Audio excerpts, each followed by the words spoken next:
Daily is daily Vikings entertainment. We just want the Vikings to win a Super Bowl before we die. I will ride with this group. Seriously, man.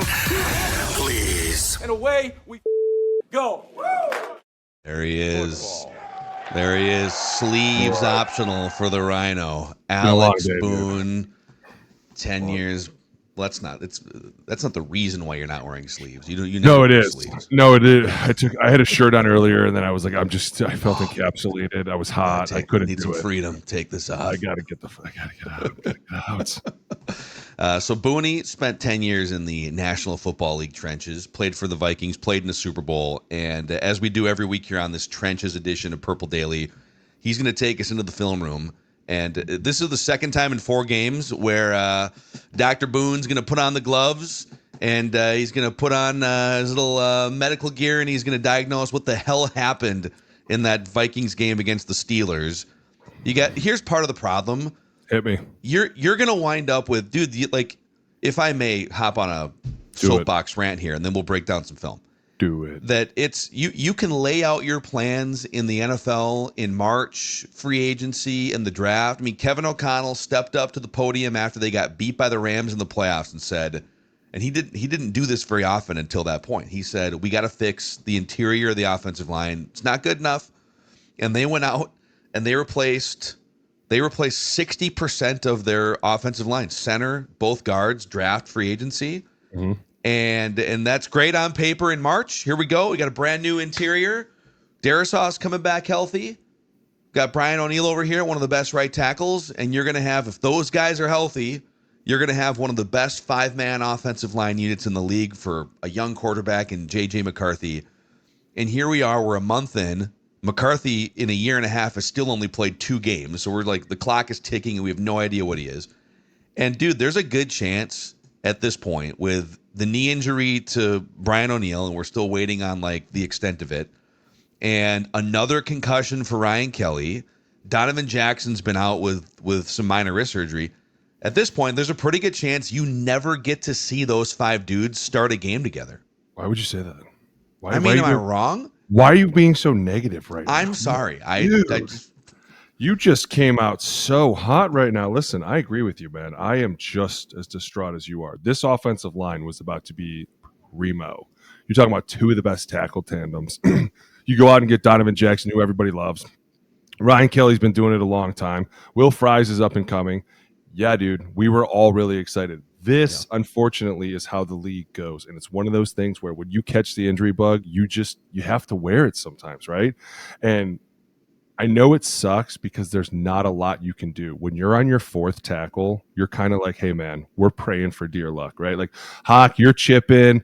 All of a sudden, Jordan, you're chipping. Everybody's now accountable for everything. We're going to have to start full sliding things. We're going to have to start play actioning more. We have to get the run game going. I feel like the minute these injuries happen, it just puts a massive foot on the gas to be like, we have to do better. We have to do more, which almost puts the gas pedal on panic mode, right? Like people start panicking more and you're like, oh my gosh, all of a sudden one negative play can be everyone's throwing the script out and they're like, okay, now we're back to panic mode again. And all of a sudden when you want to be running the ball and trying to be competitive, you end up throwing it more than you should because you're like, we got to get ahead. We got to do these things. It's just a recipe for disaster. And what can you say? You're on your 4th tackle. You went from one of the best tandems in the NFL to like, okay, now we're bringing in guys off the street. And if they have to go in the next 2 weeks, now we're really looking at an issue because these guys don't even know protections. They don't know what's going on. Hell, we don't even know what guys' names are and they're going in and playing. And that becomes an issue. I don't know where I'm a little behind on like some of the Vikings media stuff from today, but Judd texted me earlier and I guess there's some buzz that Josh Oliver is being set up as like an emergency tackle if needed. Because the other thing is they're in Europe right now, dude. Like they're sitting over there in London. So it's not like if you're at home, you can work some guys out, bring them in, fly them in quick. It's got to be different when injuries are getting worse and you're over the Atlantic Ocean in a completely different continent. It's absolutely just the whole thing is complicated. And hey, Mac, we haven't even talked about it yet, but you're going against 9-5 this weekend, and we've seen what he's done against some really healthy O-lines. Like, we've seen him work dudes, right? Laughing on the sidelines. Throw it! Now, for everybody watching, by the way, when they tell you to throw it, when you hear throw it, that's bad. That's Throw real. it. Oh, God. Ah! Like that Jordan. means I'm not gonna lie. At times I may have done it right. Get rid of it. Like you're just praying on a prayer that he's throwing it. I Holding remember onto a jersey. dude, I wasn't holding on to him, but Dontari Poe put me in the blender one time. And I remember looking between my legs like, throw it. So bad. So bad. Run for your life. Oh, God. There's not a lot you can do. You got a guy like that, and you're talking about putting Oliver at emergency tackle. Like this is not even He's hitting not my going to brain. like start at right tackle or no, anything. I know, but you know, the fact that you would even put him in there at tackle, do you know Myles Garrett would be like, my turn. Like we're clearly running the ball at this point, but even then he's still going to be like, oh, this is mine. And that's what scares me about this is like you go into this game and it's like you said, across the ocean. There's not a lot you can do to revamp, regroup. You're kind of like, hey man, we got to go out here and punch these dudes in the mouth. We can't let them get going. God, we can't lose to the Brownies in London. That can't happen. Yeah, it is. I mean, they're 2-2. It's 2-2, but just based on the injuries and the way that game went, and they did make a valiant effort to try and come back. And they actually were like one completion away from being able to line up for a 59-yard Will Reichert field goal. So it's kind of crazy how things happen in the NFL. But it does feel like a 1-3 or an 0-4 vibe right now with this team. So to me, the season's kind of on the line. If your goal is to win like 10 games and get to the playoffs, with all the injuries and the offensive line and the quarterback uncertainty, beat the Browns in London any way you can. Literally beat them 9-6 if you need to. Mm-hmm. Get to the bye week, take a deep breath, and figure out who's coming to the Philly game in week 7. I really feel like that's where this team is at right now. I agree. And we talked about it earlier on OLC, and we were talking about meeting the A gap, and when it was 2-2 teams, and it was, these teams feel really good. And who are we talking about? Seattle and Atlanta. Atlanta, I think. And we were like, man, they're coming off some things. And Atlanta this last weekend was crushing it with what they were doing. And it's like, man, they feel really good about what they have. This seems different. This is like, oh, man, we're really struggling now. We got to get through this next week. Like you said, we got to come home. We have to regroup. We have to figure out who are we going to bring on this team now. And I don't even know that you're looking down that far down the road where it's like, are we a playoff team? It's like, no, we need to get through this week team, and we need to get some guys back healthy. We need to figure out what we're doing internally. Like when you switch the quarterback scheme over, instantly the whole offensive identity changes again, right? Like you can't be this flash in the pan, super excitable team anymore. And I feel like everything kind of just got dumbed down and it almost went flat, right? And then when you're over there, overseas, you cannot be flat because the fans are just it's not like a normal game where you expect them to cheer. They just cheer randomly sometimes, and you're like, what the hell's going on? We had a bunch of for Vikings Ventline, our post-game show, we had a bunch of people from Dublin from the stadium after the game, like Vikings fans jump in or call in, quote unquote. And one guy said, you know what? Same thing you just said, which is these European fans, like you go to these games and sometimes they just cheer at random times. But this was like one of the smartest European crowds.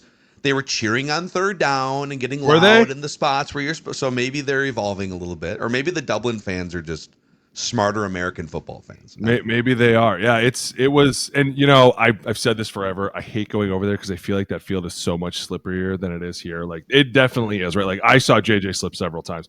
And that's one of the things that's like, when you're running on a field like that, you never feel like you can really like let it go. You know what I'm saying? Because you're like, man, if I miss this step or I slide through this step, I'm really going to hurt something. And you're always kind of cautious. And I hate that because now you got guys that are not used to being starters where it's like, hey, man, I just got to let it rip for the team, right? Like, I know I don't feel good on my footing here, but I just got to go out and be me and do who I am. Now you're talking about bringing in the fourth string tackle, and he all of a sudden has bad footing one play, and it's like, now we're screwed. Now we're just giving up sack after sack. And look what happened last week. And I'm not saying that the Pittsburgh Steelers are the be-all, end-all on defense. But they have 6 sacks? Yeah. And it's like 6 sacks and a bunch more pressures, too. I mean, and it's too much, right? Way too much. Like, get back to the basics, man. My God. And defensively, it's scary when all of a sudden they're like, you know what? You guys want to do this who's coming game? We're going to do the balls out of my hand quickly game. So that way you start to all of a sudden pull away.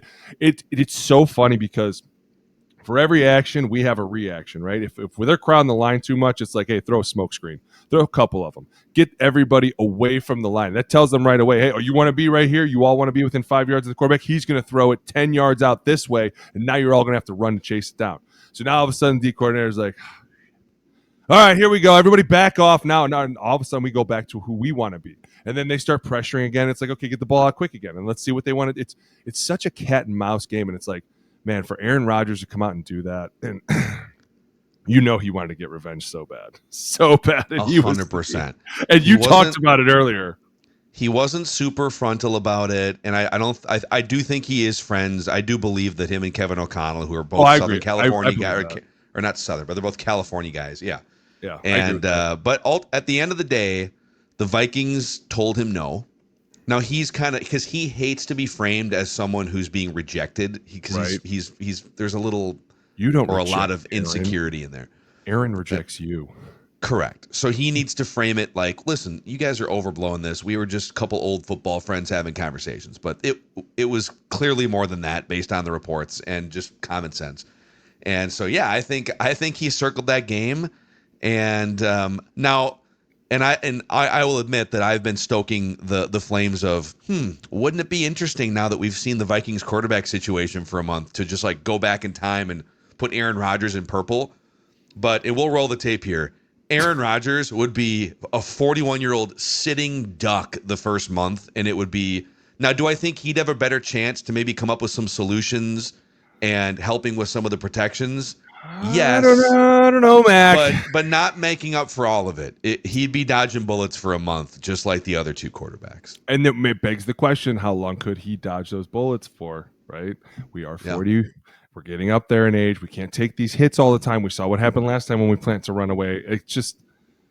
It was whatever happened. And I think I'm more upset that the Vikings lost to Aaron Rodgers again. It's like, guys, of all the people, just don't let this one guy beat you. Because if I have to listen to his ayahuasca talk one more time, like I can't anymore. God. Yeah, he clearly went to school on what happened last year with that Flores defense too. I mean, he's not stupid. So I'm sure he found some things that he would have done differently a year ago. I'm going to pop this up here, and Dr. Boone's going to diagnose what the hell happened. We'll go through the film here. By the way, a couple things. If you enjoy these Trenches episodes, and if you enjoy the Jeremiah Searles OLC crossover episodes, the OLine Committee is this is our third season, I think. We're like 2.5 years in from when we launched the OLine Committee. But it's Jeremiah Searles, two former Vikings, but also two guys who spent a ton of time, a decade and a half, across the league in other offensive systems. And we chop it up. We talk football, 3 days a week podcast during the season, and some film breakdowns. So go find the OLine Committee YouTube channel, and you can also find us on Apple and Spotify. And here we go. Let's go full screen. So this is Vikings driving early, red zone. Carson Wentz feeling the flow. Okay, here we go.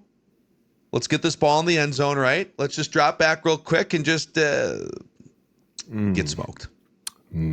That's not good. Okay, it's okay. We're okay. Everything's fine. It's going to be okay. It's going to be okay. And at this point, this is still like Brian O'Neill is still in. This is us. This Ryan is who Kelly we are. is still here. That's the only guy that's not one of the original planned starters is last year's starting left guard Blake Brandel here. So, all right, here we go. We're there in their nickel front. Let's get it out. We get out here. We're clearly in a lucky set. All right. Okay. We already know what's up, right? Like, go back real quick. The problem is with this one, I'm not assuming that it's a 6-man pro. I'm assuming this is a 5-man pro. So it kind of turns because I mean, so what's Jordan Mason's job here? He's chipping TJ, right? Clearly, we know he's chipping TJ. TJ is one of the best, right? I'd say I'd probably put TJ at 3 or 4 right now in the NFL. He's one of the best. Okay. But if I really wanted it to be a 6-man pro, I would have Jordan in the backfield, right? When he's here, this looks, and this is going to sound, you've never heard me say this kind of looks like more of a 4-jet. And a 4-jet is where we keep the tight end in over there because this defensive end is a problem, right? Forever and a day, you've heard me talk about a 2-3 jet. Then it goes to 4-5 jet, and 4-5 jet keeps the tight end in, and it becomes a 6-man. But now the back is out. But this, to me, I think, and I'm not. If I knew, I would tell you. This is a 5-man pro. We chip on the edge. We help Brian. We're in a lucky set, which we should. So lucky meaning left. Everyone from Will Fries all the way to the left is going left. Correct. And you're leaving Brian O'Neill and TJ Watt with some chip help here. That they schemed it up this way for everybody to know that. They wanted it this way because pause right here. See how Brian's now on an island all by himself with TJ? They wanted this. That's how they do this. And the Steelers or the Vikings want? The Steelers.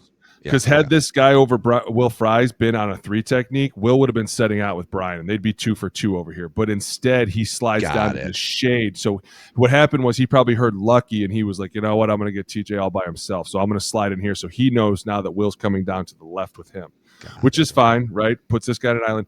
So now the minute that Jordan Morgan does that, see how 6 triggers? And I think 6 is Patrick Queen. Right? Yeah. As soon as he triggers – see, Carson's not even looking, though, and that makes me think it might be go back. He does look. See that in the beginning? Go back real quick. Hold on, let's go back. As soon as he snaps the ball, where does he look? He looks at Patrick to see what's he doing. See that right there? Yeah. The little outside look. He's like, hey, what's Patrick doing? I don't know if he thinks Patrick is dropping or whatnot, but right now he should be throwing it to Jordan Morgan because Patrick has Jordan one-on-one. He thinks that Jordan's staying in to help. Right here, see Patrick. So right here, Wentz thinks Jordan Mason is blocking Patrick Queen.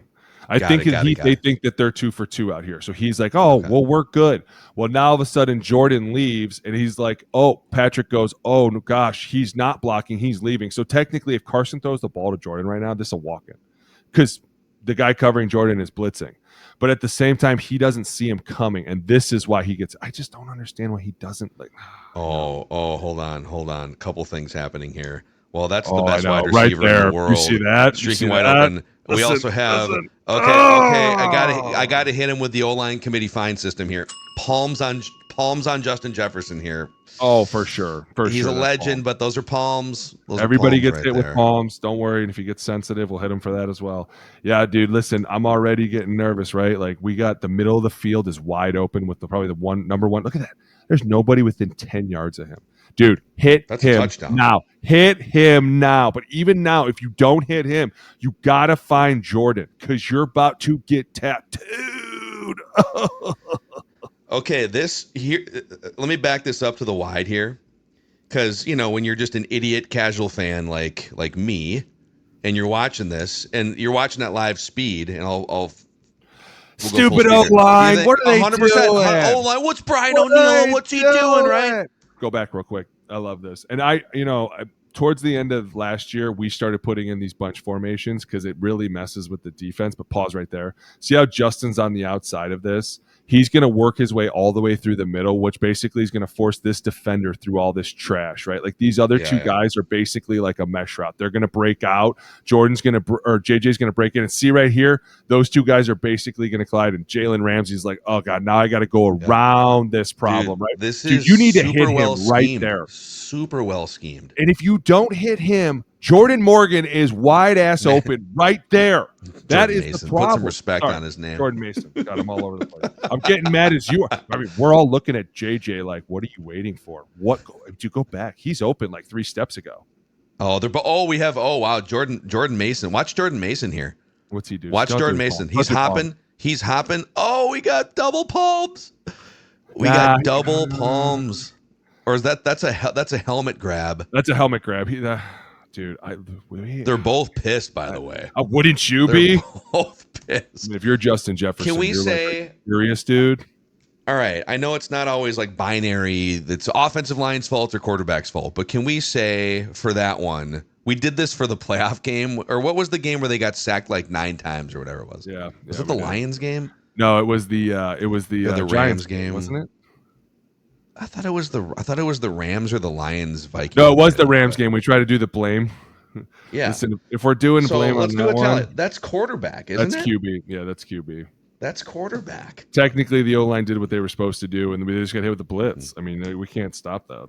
And sometimes they're going to send more than you have to protect, and when it's up to you to have an answer to that, right? Yes, that's the problem. When they blitz more than we have, then you have to look to your hot routes. And if you don't look to your hot routes, it falls on the quarterback. It's your job to know that you're hot. The O-line knows you're hot. We're expecting the ball to get out. When you see a blitz and you know they're hot, you're like, okay, I'm gonna jump this dude because I know I need to get hands down. Ball's coming out. Like, I know. All right, this was not Darrisaw's finest moment here, but you tell me what's going on here. I'll just let's run it once here. This is Darrisaw. Ball's on the 50. Take note. Oh, where was the ball? On the 50. Is this one of those? Is this one of those? Once you hit 10 yards on your drop, you're on your own situation? What do you want me to do, man? Well, I can't really do a lot. Like, don't get me wrong. He's at 8. He's at 8. I mean, you're still now he's at 10. That's my point. Is like you're at 10 yards. I can't really take this guy any deeper than that without getting called for holding, right? And I know that they're all trying to figure each other out. And like I said, you're in Dublin. Nobody likes this grass. Nobody likes this stadium. I guess the problem that I kind of have is go back real quick to the wide.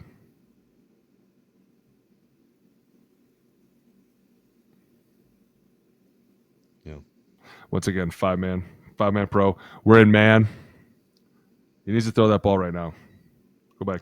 Remember that play that we watched earlier today with that swing? Yeah. He needs to throw that swing. Oh, just take your check down here. Go, dude. Go with the swing. Go back a little bit because like 3 steps ago, Justin was in front of the defender. Who is this over here? Is that Naylor next to him or is that Addison? That's Addison. Addison. Yeah. Addison. Naylor's at the top. So right here, see how Patrick Queen's got to get all the way out there? The problem is they drop coverage. He still should have thrown it, or he should try and hit Addison right here. I mean, look. I mean, these guys are all pretty. Or if he goes out the here. left, if you see Carson, go back a little bit. See how the left, if he just slips out the left, I'm not saying anything's open because your outlet's to the right, and that's a terrible throw. But watch how like Darrisaw kind of runs him around the edge.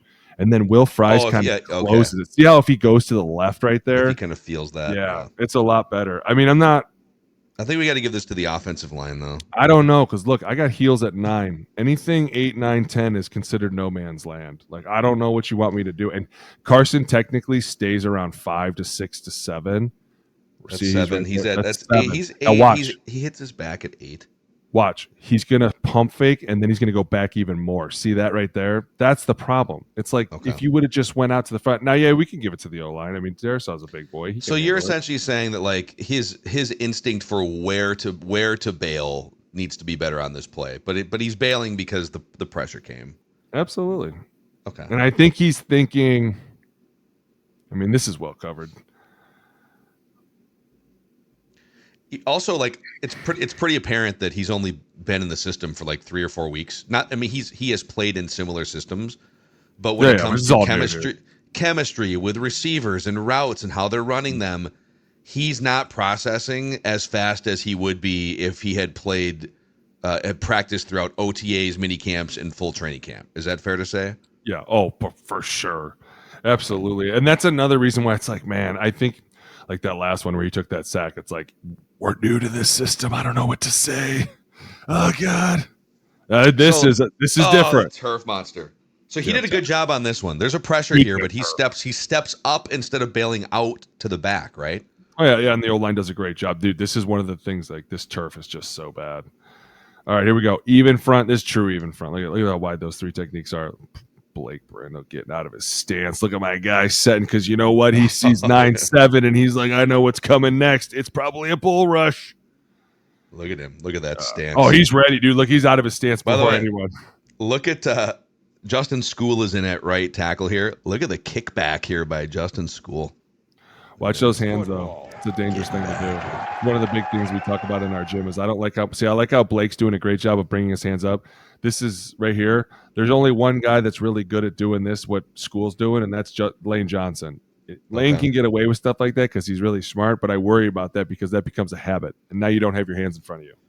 But so he's kicking back because this TJ Watt is the dude that he's bracing for, right? Oh, absolutely, absolutely. He's getting ready for this one. And let's see. Go ahead and play. They're sliding to the right. Of course they are. Yep. So they're sliding right and because we're it's TJ Watt. chipping And we're chipping. to So the right. sliding right and chipping on the way out, TJ Hawkinson. This is when, like, we used to be on the other side. We'd be like, God, they're so lucky getting the chip and the slide, bastards. God, we're over here fighting for our life. See, look, I'm telling you, fighting for your life. Now I like that. Take them all out. There you go, Blake. Take them all out. Watch that up kick right there. See that left foot right there? See how it up kicks? Don't you dare. Don't you dare. Watch that lean. Watch that lean. Okay. Come on. Come on.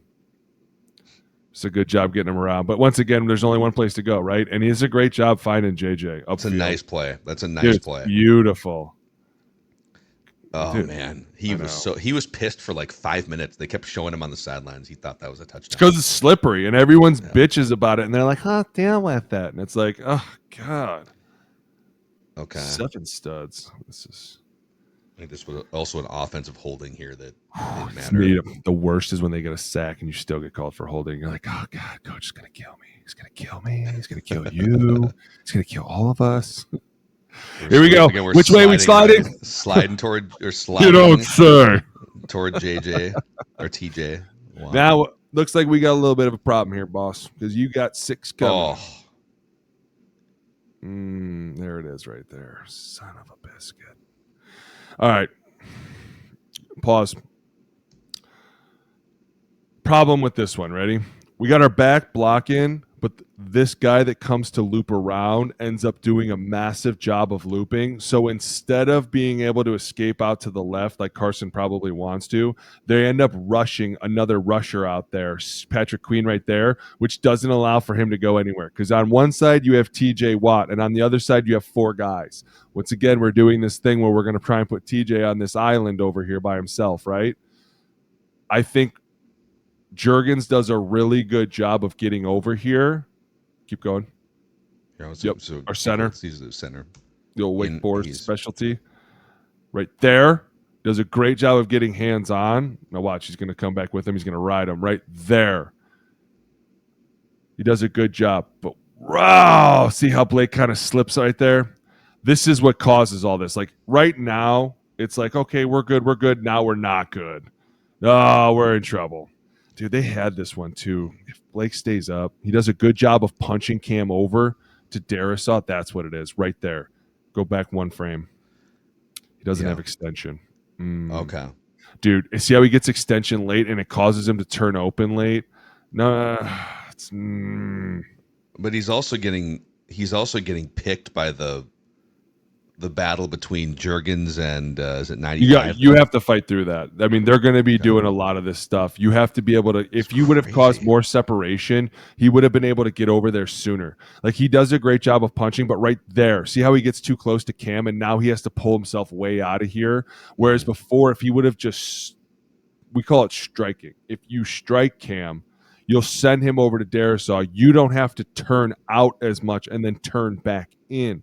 Because the problem strike is, him quick here. Strike him, push him over to Darisaw, and stay get square. open. Yeah, okay. Stay square. Because watch, he's going to turn open and lose his extension. Pause. See how he's facing the sideline? The only way that you can come back is to open that gate massively. Because you're not flat. You're not square. So you have to drop open like that. And that is a horrible habit. Coaches hate that. You cannot do that and pick up twists because that happens. See? That day, had he been square, he'd have been there to pick up 95, who I think is Keanu Benton, right? He'd have thrown a shoulder in his face too. It's little things end up getting you later, especially like if you don't punch the penetrator, the looper will catch you because the penetrator's job also is to pull on you. Oh, dude, it gets really deep. Like you got to be really disciplined when it comes to these type of things. This one. Okay. This one was my favorite. Dude, he almost got out of this. I have never seen so many people go upside down. I'm not kidding you. Like when I saw the first guy, I was like, okay, that's interesting. And then I saw the linebacker like go overneath Carson, and I was like, that's even more interesting. What is going on right now? First of all, great job. Great job by the running back to come up here and just cut this dude. Yeah. You want to get in here? You want to come in here? You're going to think twice again, bud. He saved a life here, man. And look Whoop! at that. Look at that. But then 41 loops in. 41. But he doesn't- misses. Like he goes God. over top. I know. And it just looks ugly because he times it up so well. And the problem with this, and people are going to, those that don't know, the B gap is not really a threat. It's not considered a threat. Go back. If 94. Wait, like we're saying right here, this is not a threat. 25 coming through here doesn't do anything for anyone because the B gap's not a threat. But say 94 was moved over to that B gap and 25 were to hit that A gap, that guard would come down and punch 25 square in the mouth as fast as he could because that is a threat. And there is never, when the quarterback's under center, allowed to be anyone that comes through the A gap. The running back does a great job he's like, dude, I am so late to this party. I'm just going to cut the crap out of this dude. But they don't realize that 41's coming in here too. This is a Maui. Looks like a Maui blitz. Is this just, can you chalk this up to just a brilliantly timed and schemed blitz? Absolutely. Where We're under sometimes center. you just tip your cap and it's like, okay. Oh, and you're running play action, so like all of this is happening while Carson Wentz is not even like he's turning around now, and it's like, yeah, it's. I know. And you turn around and there's one dude upside down, and then all of a sudden 41's barreling down on you, right? Now pause real quick. Remember how maybe 2-3 weeks ago we talked about that alert sin? You remember when we talked about me? We'll sin against the protection. I'm going to step to the right because I know that the protection is called that way, but I'm smart enough to know that if they bring a blitz from the other side, I will slow down and come back and collect it. Okay. This would be that exact situation. This is truly kind of like a Spider 2 here, right? Obviously, Darisaw doesn't come down, and we would want him to come down. But right here, back up a little bit, it looks like we're going with a Ricky to 6, right? We've ID'd 6 as our problem. 41 really becomes the backs, but 25 is now initiated because I think he's the safety. And so now we're kind of like, okay, we have a problem here because we have an extra defender that we've never accounted for. This is where the center should slow down and go, okay, I'm going to hold space. Number one, you're flying way out of there, Juergens. You need to stop. See that gap between you and Brendel? You never want that gap there. So real quick, just so I can understand this. So you're saying when you say essentially they've called a slide right here, right? Slide right meaning starting with the center over to the offense's right, which is the rest of these guys. Correct. They are sliding right in part because TJ Watt is a Hall of Famer. Exactly. And they're doing it the whole game. But also because Patrick Queen is creeping down in the box and has been a known rusher. But once, and if I'm wrong, tell me. Once Patrick Queen bails and he's not clearly he's not rushing at this point, right? No, he's got man. Then you're saying Michael Juergens needs to look back this way for work. You could. I said, ideally, this would be where you would do the sin. So as you go back real quick, remember how we ID'd 6 and we get up there, all of a sudden he's like, hey, let's go Ricky 6, Ricky, pause. As soon as I see 25 coming down, when we would play, all of a sudden the center would say something like, hey, alert sin. And instantly, if I'm the guard, so I'm Will Fries, I go, okay, I'm expecting 99 to rush to my outside now because the center sees something and he just told me, get ready, I'm going to try and send this protection back to save a life. This is how you save a life with the alert sin. Because now Jordan comes up and hits 25. Michael slows down, right? He sees that 6 is clearly man on Oliver, and he's like, okay, because he's staring right at him, right? Like normally if he was blitzing, he'd just be hauling ass in here. But he's not. And I see the safety coming backside. They're not going to bring the safety backside, Patrick Queen front side, and 41 backside. Like this isn't an all-out blitz for nothing, right? Like this is calculated. I see 6 is man. I see 94 starts to creep towards me. I start to slow down and collect 94, and I try to just bump Brendel off to 41. So that was my question next is Juergens supposed to then like wrap around and pick up 41 himself, or he's then bumping bumping his left guard Brendel in this case over to this threat 41. That's coming. Yeah. And you're diagnosing all of this within 2 seconds. But remember, because initially I'm thinking, hey, trouble's coming from the right. Now I know that we say alert sin, but 90's out there. But at some point, it's like if we would have maybe like alert sinned, like go back.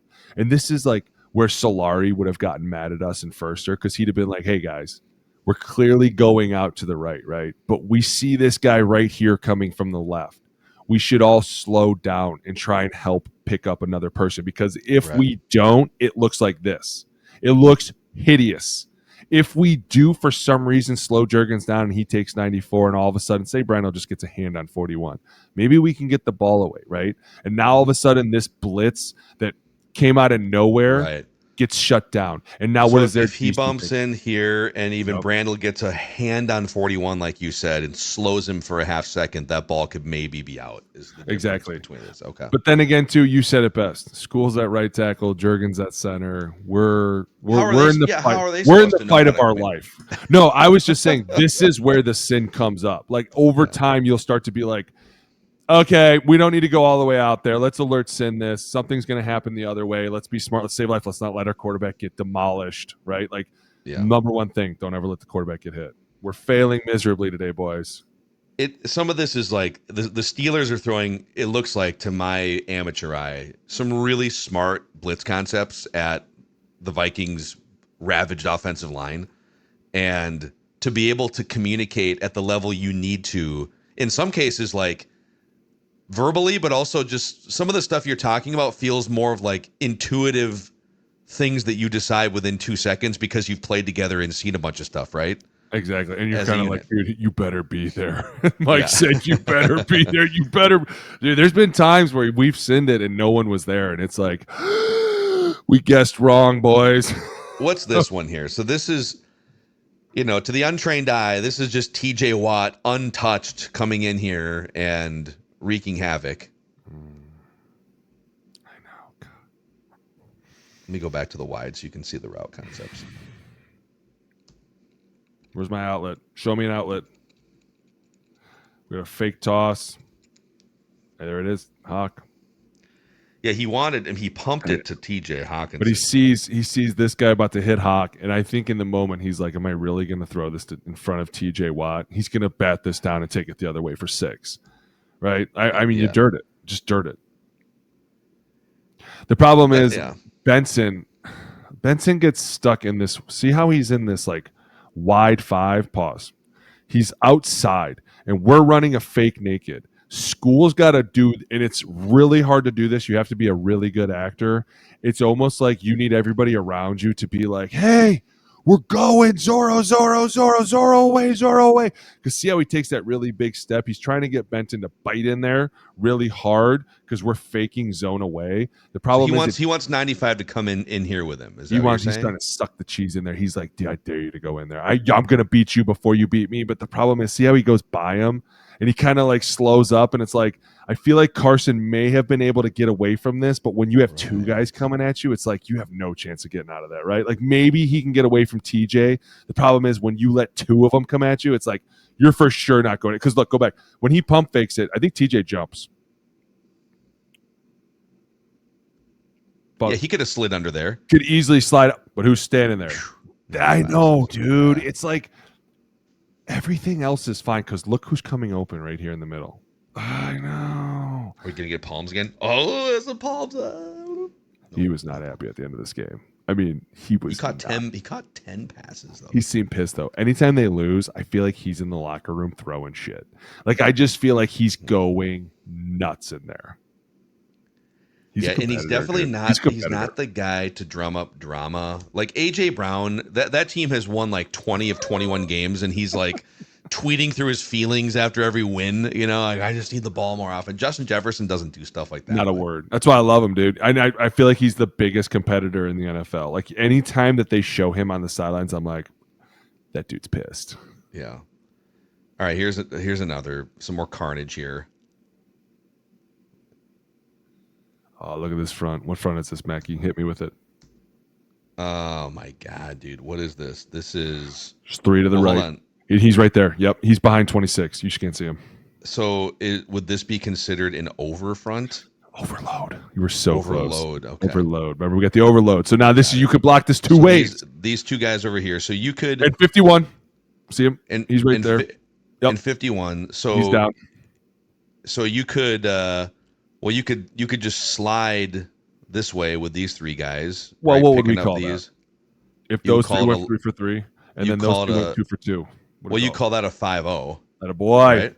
Yep. So, like I But said, isn't 41 like 41 is right up in the box, and he's not 25 our is creeping problem. down.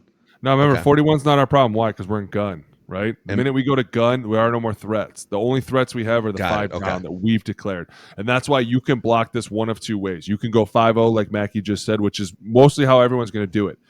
At rare times, they'll slide 76 down to the left to try and wad all this up. But are you really going to do that with Justin School on 90? Not a chance, because that's what they want you to do, right?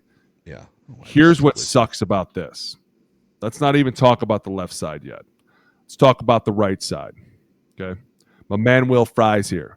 He gets engaged with Patrick Queen. Does a great job. Patrick steps across the line. You have now become my number one threat. You are mine. I am locked. Whether you drop or not, because look, he's about to pull on Will a little bit. He's about to kind of drop out. He's basically sucking Will into him so that TJ can get the one-on-one on the outside, right? Because he has nothing. Look at Thielen trying to help with the chip Thielen, there. go run around. Don't even try right now. The problem is with Will, he does a great job, but there's the initial, right? See that right there? What that just happened there? It's a twist.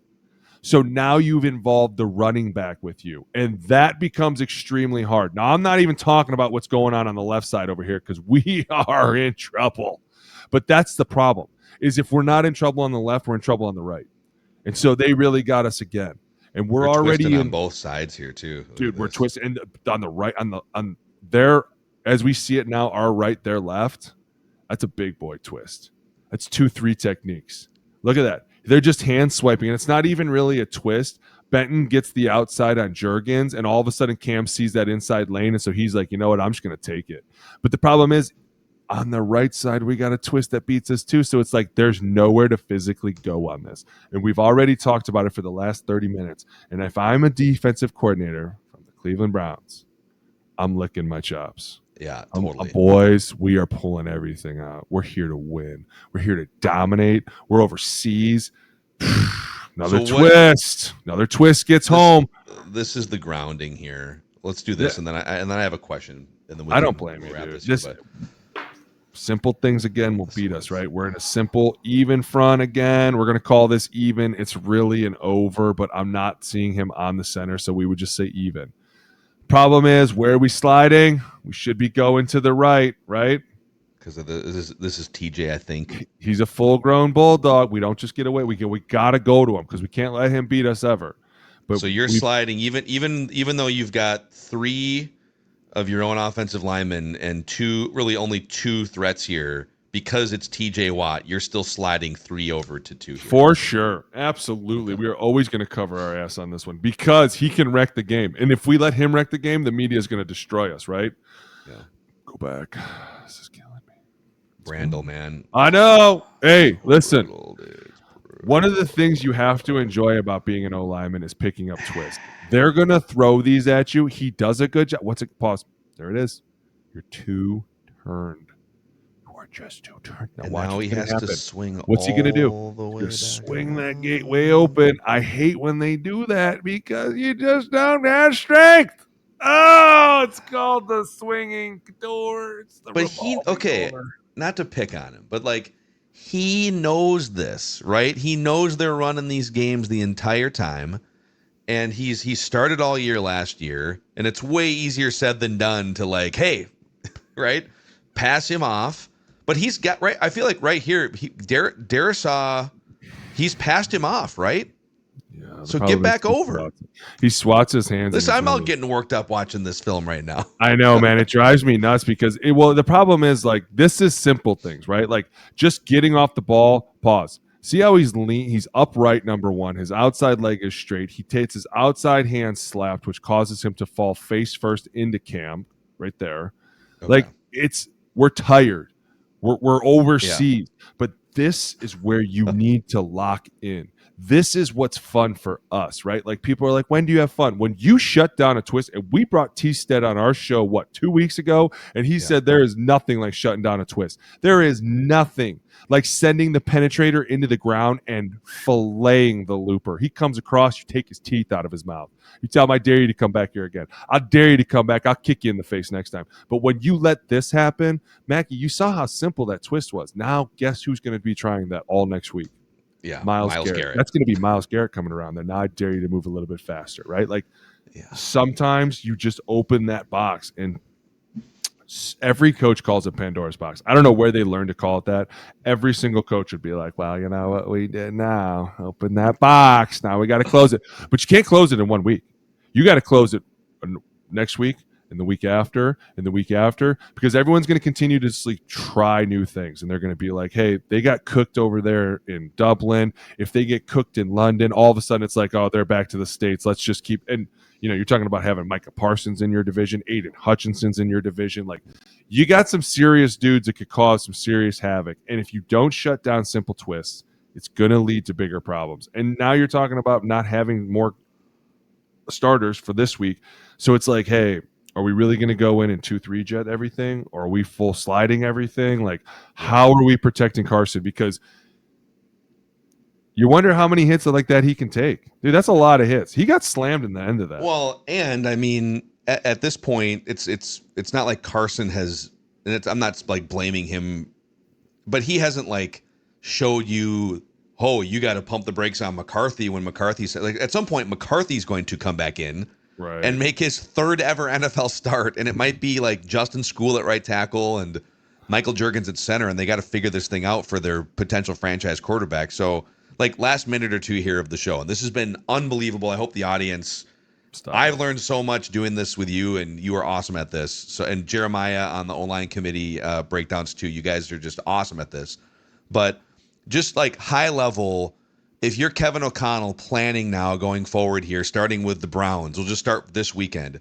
Mm-hmm. What are like the 2 or 3 most important things that you are going to do offensively going into this game? Is it like quick passes? Is it run the ball more? Like what is it? Both those things, right? I'm going to keep it simple. If 95 can't touch the quarterback, let's do that. Let's get the ball out of our hands now. Now, you have to be smart because they're going to be thinking the same thing, right? They're going to be like, hey, if they start to line their receivers up wider, we need to go with them because that's them just saying, hey, we're going to get away from Myles Garrett and we're going to throw this ball quick. Yeah, I expect a lot of hitches, a lot of mesh routes, a lot of slants, a lot of smokes, a lot of swing screens. I expect maybe even some tight end screens, right? A lot of screen game in general. Why? Because that's how you slow down the pass rush. Also, the run game. There has to be a massive onus on, hey, we need to tattoo 95 every which way. We need the tight end coming down on him. We need to pull around to the outside edge. We need to have him doubled. We need to have him tripled at times. Like, we need to hit him from all angles. And it can't just be with Darisaw, and it can't just be with Justin School. It's got to be with Hawkinson and School, and Hawkinson and Darisaw. And whether it's you bring in Oliver and Hawkinson after him, and then all of a sudden you're throwing receivers at him, like, everything has to look different to him, but at the same time, everything has to be attacking him. Because if you let him get going, and we talked about this on the show, the way that he can move, like this bounding movement back and forth, and the way that he like slips through all these like blocks, you're like, dude, he's coming with a purpose. So what do? We send everybody out. And you know what's another great thing? And I'm really hoping they do this. The why hide. And you've seen us talk about that on the show where they run zone and the tight end comes back, right? And now I don't mean this in a malicious way, but you have to be smart. If I'm the tight ends coach, I'm like, listen, dude, first play, I'm cutting him just to let him know. Which is legal. That's legal in the box, right? Legal like in the box. As long as you're going to follow this tackle down, I'm going to cut you just to scare him. And every so that would be why hide would be, and I'm reiterating this for my own edification, but for the casual fans too. You're running an outside zone look, but the tight end. So let's say you're running it left. The tight end on the left is pulling around to the right and cracking down. So you're leaving the defensive, the edge rusher on that side unblocked. Oh, here comes a freight train, Josh Oliver down the tracks. Well, you know what they could do, and they love their 2x2, but what you do is you call it like a dot set, right? So you have your offensive line, and then you have your 2 tight ends, and you put them off. So dot with dot or deuce or whatever tells them to be off, right? So that you have a tight end in front of Myles to start, and then you have another one coming back to meet his face, at full speed, right? Yeah. So you have the tight end over him kind of, we used to call it a bluff. You kind of just step in and step out and go, like, you just run away, right? Because what happens is he sees color and he's going to stop for a second. And then this tight end just comes and derails him. And then basically you tell your tight end, like, hey, when you're getting off of his carcass, you tell him, if you're going to be in here today, I'm cutting you every time. I'm not playing games with you. You are the best defensive player in the NFL right now. If you come smoking down this line, you're going to catch this match on fire. And I'm just going to warn you, right? Like, whatever it is, because, dude, I know, bro. I know. We're in London. Talk dirty. Everybody already looks lighter because the food over there sucks and they're not eating. I'm already pissed. I know, man. I'm not happy. I'm not happy either, people. It's okay. Just give me a bangers and mash protein shake. Yes, that's all I need. Just put it all in a blender and give me a straw. Hey, bangers and mash is pretty good. I'm not gonna lie. It was good. Yeah, don't hate on bangers and mash. Oh, I couldn't don't never. hang on that. No, sir. Oh, all right. Well, I think we learned a lot there. I know I do every time. So Booney, awesome stuff. The Rhino, you can find more from him and from Jeremiah Searles and myself on the OLine Committee. I think Jay's going to jump back in next week during the bye, I want to say, for his monthly appearance. So love it, man. All right. We'll see what happens in London, and we'll see if the Vikings can just get to the bye week at 3-2. And you and I will break down some more film next week here on this Trenches edition of the OLine Committee. See you guys. Or Purple Daily, but either way, see you guys.